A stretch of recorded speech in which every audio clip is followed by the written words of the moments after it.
कराया था। मैं दो इंसान का फॉलोवर हूं, एक तो महात्मा जी के डंडे का, दूसरे छत्रपति शिवाजी महाराज की तलवार का।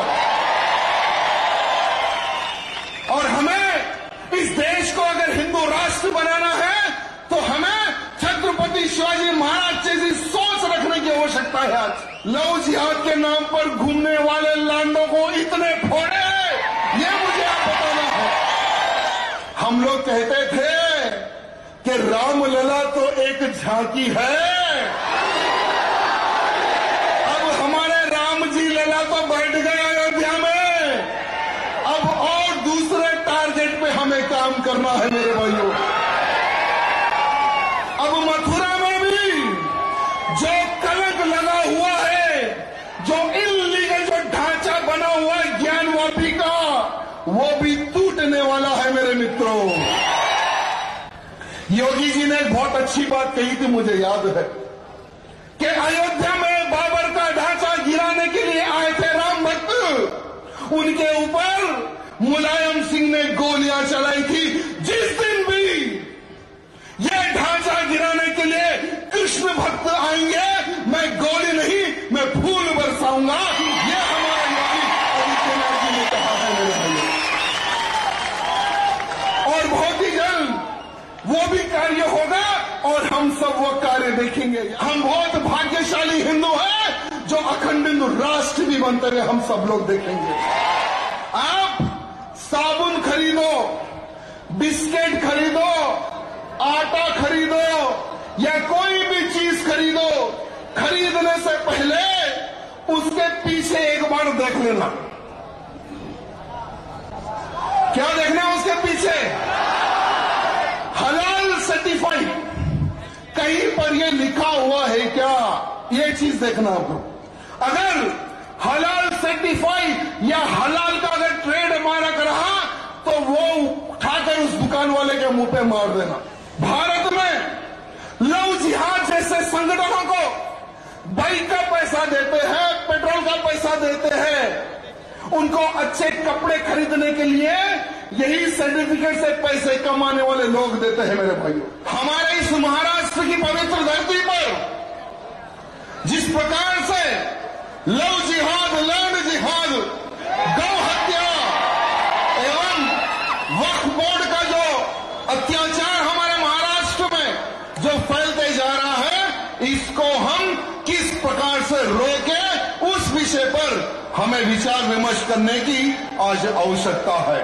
आज हमारे इस सोलापुर के ग्राम देवता सिद्धेश्वर महाराज जी, उस मठ को, उस मंदिर को वक्फ बोर्ड के लोग बताते हैं कि हमारा लैंड है। क्या इनके बाप का लैंड है क्या? क्या इनके बाप का लैंड है क्या? बताइए। सिर्फ अगर हम महाराष्ट्र की अगर बात करेंगे तो 1 लाख एकड़ लैंड हमारे महाराष्ट्र में इन लैंड जिहादियों ने कब्जा करके रखा है। भारत के जितने भी हिंदूवादी सांसद हैं, उनसे मैं निवेदन करना चाहूंगा कि आप लोग भी एक प्राइवेट बिल फेंक दें। और केंद्र के हमारे प्रधानमंत्री मोदी जी हैं केंद्र में, और उनको सभी लोगों को यह निवेदन करना है कि ये 10 लाख एकड़ लैंड केंद्र अपने कंट्रोल में लेकर, जो पाकिस्तान से 15 लाख हिंदुओं को मार मार कर उनकी हत्या करके ट्रेनों में भरकर भारत भेजा गया, कश्मीर से कश्मीरी पंडितों को मार मार कर भगाया गया, आज भारत में यहां वहां पर बसे हुए हैं, उनके लिए प्रधानमंत्री आवास योजना के तहत घर बना के दे।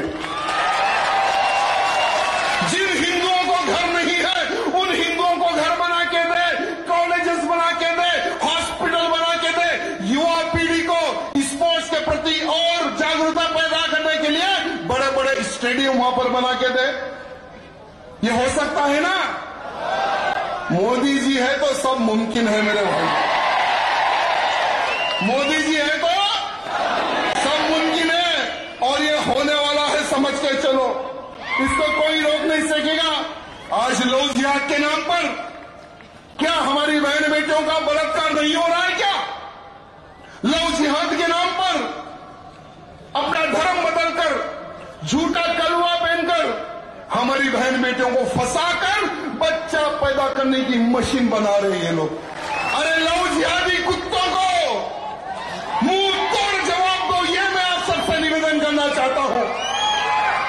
अरे हम कब तक खामोश बैठेंगे और कब तक रोते रहेंगे कि मेरी बहन चले गई उस मुल्ले के साथ, मेरी बहन चले गई उस लांडे के साथ, कब तक करेंगे? अरे हमारे महाराष्ट्र की धरती पर एक शेर हुआ करते थे जो खाली खड़े होकर सिर्फ एक नारा लगाते थे तो लांडों की फट जाती थी। आज उन्हीं की धरती पर लव जिहाद हो रहा है। आज बाला साहब जी की धरती पर गौहत्या हो रही है। आज लैंड जिहाद हो रहा है, धर्मांतरण हो रहा है। मैं हमारे एकनाथ शिंदे भैया जी को यहां निवेदन करने के लिए आया हूं कि भैया जी, अगर इन हिंदुओं का आशीर्वाद अगर आपको चाहिए तो हिंदुत्व की बात आपने परसों की है, मुझे अच्छा लगा मलंगड़ के लिए। मशींदर नाथ जी की समाधि के ऊपर हरा कपड़ा डालकर ये कहते हैं कि हमारी दरगाह है। अरे उसी स्थान पर 6 महीने पहले मैंने एक सभा की थी और मैंने कहा था कि चलो आज ही उस पहाड़ पर चढ़ेंगे, हरे को मिटाकर भगवा कर देंगे। तो हमारे पुलिस भाई सभी लोग आ गए 100-200, नहीं सर आप नहीं जा सकते। तो मैंने कहा कि तुम मुझे आज रोक रहे हो, कल का दिन देख लेना। आज ये मेरे अकेले की आवाज है, आने वाले समय में पूरे महाराष्ट्र के हिंदुओं की आवाज होगी। और हमारे मुख्यमंत्री से निवेदन करना चाहूंगा कि मुख्यमंत्री जी, इन लांडों के वोटों के चक्कर में मत जाइए। अरे आपका जो समय है ना, वो समय खर्च गौ मांस खाने वालों के पीछे ना दे, गौ रक्षा करने वालों के पीछे आप समय दे। मैं देखता हूं कि भारत की कौन सी ताकत होगी जो आपको हरा सकेगी। कोई आपको नहीं हरा सकेगा। हमारे शिंदे जी से निवेदन करना चाहूंगा कि महीने या 2 महीने 6 महीने में एक बार हमारे योगी जी के पास जाकर चाय पर चर्चा करके आइए। योगी जी किस प्रकार से बुलडोजर चढ़वाते हैं इन लव जिहादियों पर, ऐसे कुछ बुलडोजर आपको भी महाराष्ट्र के हर जिले में खरीद के रखना है आपको, या नहीं तो जहां जहां पर आपके आमदार है या खासदार है सबको एक एक बुलडोजर गिफ्ट दे दो। जहां कहीं भी लैंड जिहाद होता है, जहां कहीं भी लव जिहाद होता है, जहां कहीं भी गौ माता की हत्या होती है, उस आमदार और उस खासदार को जेल में ऑर्डर दे देना कि बेटा चढ़ जा लेकर बुलडोजर। फिर देखिए कि कहां पर कौन गौ माता को काटेगा क्या होना चाहिए? या सिर्फ राजा सिंह की आवाज है या महाराष्ट्र के हुआ नौजवान की आवाज है? आप बताओ मेरे को।